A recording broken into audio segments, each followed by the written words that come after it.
నా ప్రభువును రక్షకుడైన యేసుక్రీస్తు వారి నామములో ఈ మాటలు వింటున్న ఆత్మీయ కుటుంబ సభ్యులందరికీ నా యొక్క హృదయపూర్వక వందనాలు. అందరూ బాగున్నారు కదా? ప్రభు కృపను బట్టి మీరంతా క్షేమంగా ఉన్నారని నమ్ముతూ ఉన్నాను. ఈ సమయంలో చిన్న ప్రార్థన చేసుకుని వాక్యాన్ని ధ్యానము చేద్దాం. పరిశుద్ధుడా, ప్రేమగల తండ్రి, గొప్ప దేవుడా, కనికరము గల దేవ, కృపగల దేవ, నీకు వందనాలు.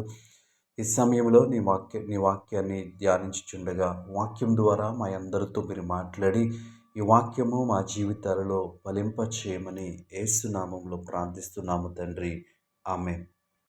దేవుని వాక్యము పేతురు రాసిన మొదటి పత్రిక 3వ అధ్యాయము 11వ వచనము.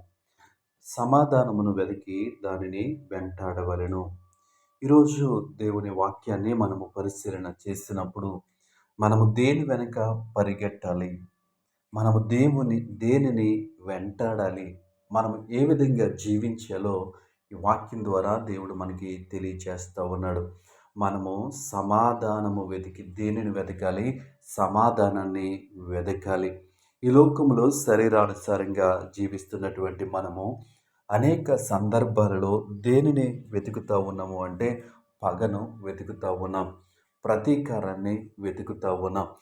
ఏ విధంగా పగ తీర్చుకోవాలని ఆలోచన చేస్తూ ఉంటాం. కానీ దేవుని వాక్యం సెలవిస్తూ ఉంది, సమాధానమును వెతికి దానిని వెంటాడము. దేనిని వెతకాలి అంటే సమాధానాన్ని వెతకాలి.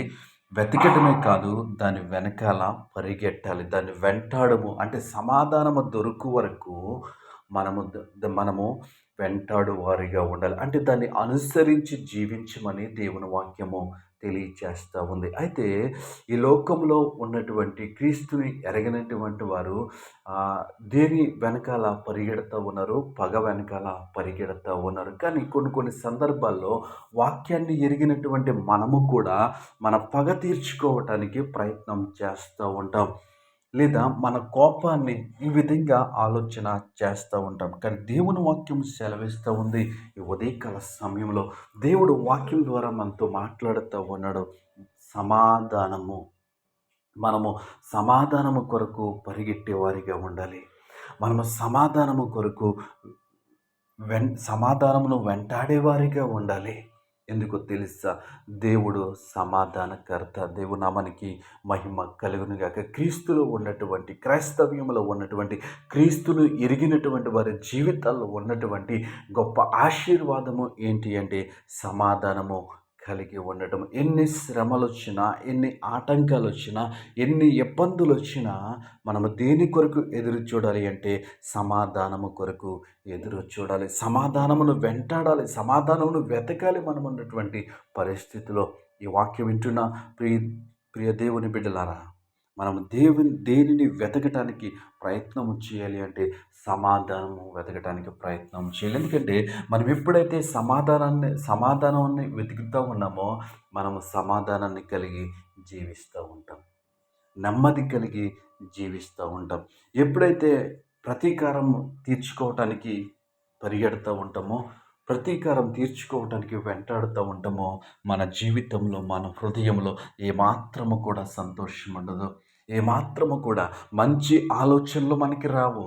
మనం ఎప్పుడు కూడా సమాధానము వెతికే వారిగా ఉండాలి. మనం ఎప్పుడు కూడా సమాధానము వెనకాల పరిగెట్టే వారిగా ఉండాలి. ఎలాంటి పరిస్థితులు ఉన్నా, ఎలాంటి సమస్యలు వచ్చినా, ఎదుటి వాళ్ళు మనల్ని ఎంత ఇబ్బంది పెట్టినా, ఎన్ని ఆటంకాలు పరిచినా మనం పగ కొరకు పరిగెట్టకూడదు. కానీ మనం ద్వేషంతో నింపబడకూడదు. కానీ దేనితో నింపబడాలి, దేని వెనకాల పరిగెట్టాలి అంటే సమాధానమును వెతికి దానిని వెంటాడవలెను. అంటే దాన్ని అనుసరించాలి. అప్పుడే మనల్ని చూసి ఇతరులు జీవితాలు మార్చుకుంటారు, ఇతరులు ఆలోచనలు మార్చుకుంటారు, ఇతరులు హృదయాలు మార్చుకుంటారు. ఎక్కడిది ఈ సహనం, ఎక్కడిది ఈ ప్రేమ అని ఆశ్చర్యపోతారు. కాబట్టి ఈ వాక్యం విన్న మనం అందరము కూడా సమాధానమును వెతికి వెంటాడి దాని ప్రకారం మనము జీవించే వారిలో ఉండటానికి దేవుడు కృప చూపించును గాక. ఆమేన్.